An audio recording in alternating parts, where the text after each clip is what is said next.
नमस्कार भक्तजनों, इस वीडियो में सुनेंगे कार्तिक मास महात्म कथा का 19वां अध्याय, जिसमें माता पार्वती द्वारा भगवान श्री हरि विष्णु को जालंधर की पत्नी के पतिव्रत धर्म को भ्रष्ट करने के लिए कहा गया था। इसके बारे में कथा का वर्णन है।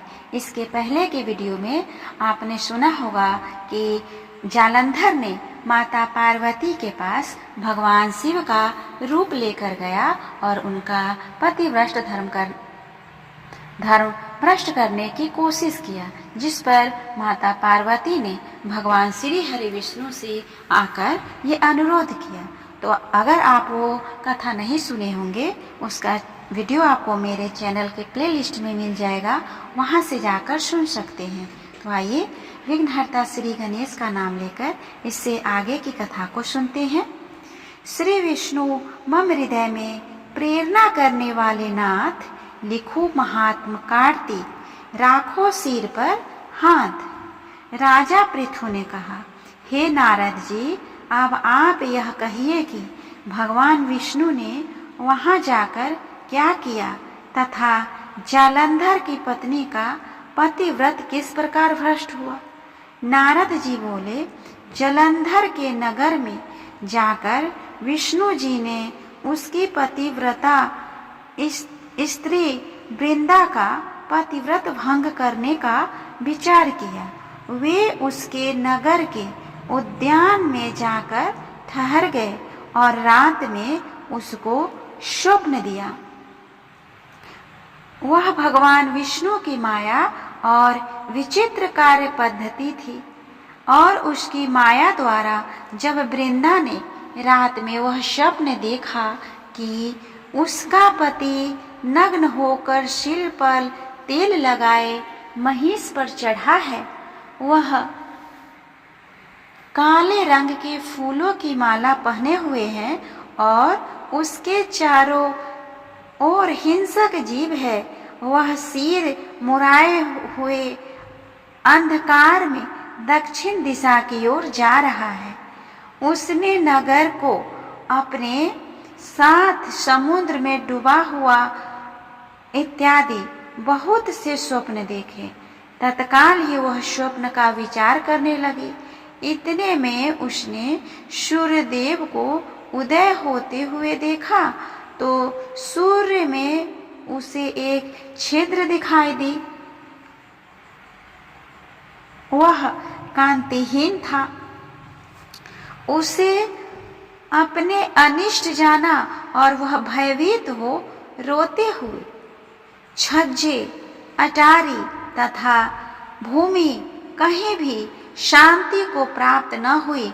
फिर अपनी 2 सखियों के साथ उपवन में गई, वहां भी उसे शांति नहीं मिली। फिर वह जंगल में निकल गई। वहां उसने सिंह के समान 2 भयंकर राक्षसों को देखा, जिससे वह भयभीत हो भागने लगी।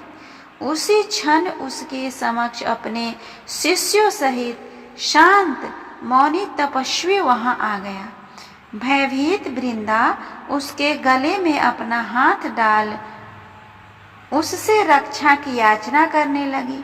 मुनि ने अपनी एक ही हुंकार से उन राक्षसों को भगा दिया। वृंदा को आश्चर्य हुआ तथा वह भय से मुक्त हो मुनि नाथ के हाथ जोड़ प्रणाम करने लगी। फिर उसने मुनि से अपने पति के संबंध में उनकी कुशल क्षेम का प्रश्न किया। उसी समय 2 वानर मुनि के समक्ष आकर हाथ जोड़ खड़े हो गए, और जो ही मुनि ने भ्रिकुटी संकेत किया, त्यों ही वह उड़कर आकाश मार्ग से चले गए। फिर जालंधर का सिर और धर लिए मुनि के आगे आ गए। तब अपने पति को मृत हुआ जान वृंदा मूर्छित हो पृथ्वी पर गिर पड़ी और अनेक प्रकार से दारुण विलाप करने लगी। पश्चाताप उसने मुनि से कहा कि हे कृपानिधे, आप मेरे इस पति को जीवित कर दीजिए। पतिव्रता दैत्य पत्नी ऐसा कहकर दुखी श्वासों को छोड़कर मुनीश्वर के चरणों पर गिर पड़ी।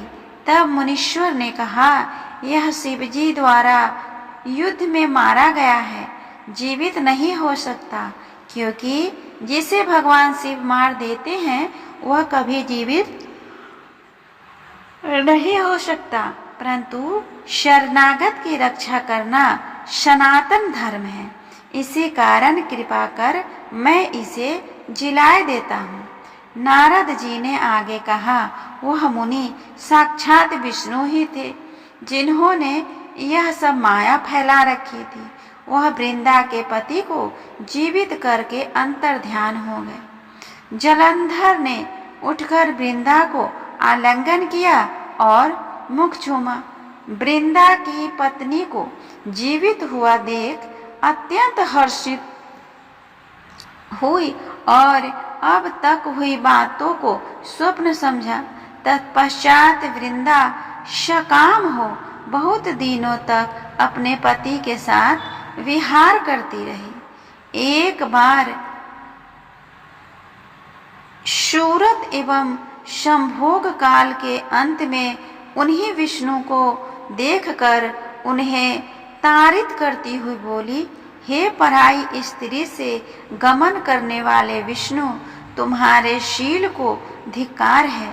मैंने जान लिया है कि मायावी तपस्वी तुम ही हो।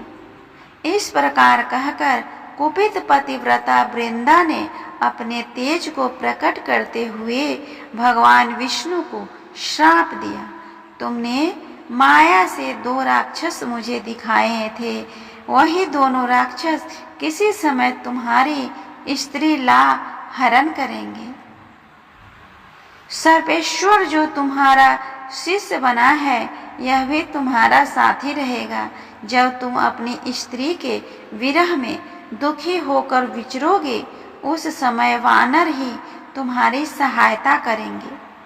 ऐसा कहती हुई पतिव्रता वृंदा अग्नि में प्रवेश कर गई। ब्रह्मा आदि देवता आकाश से उसका प्रवेश देखते रहे।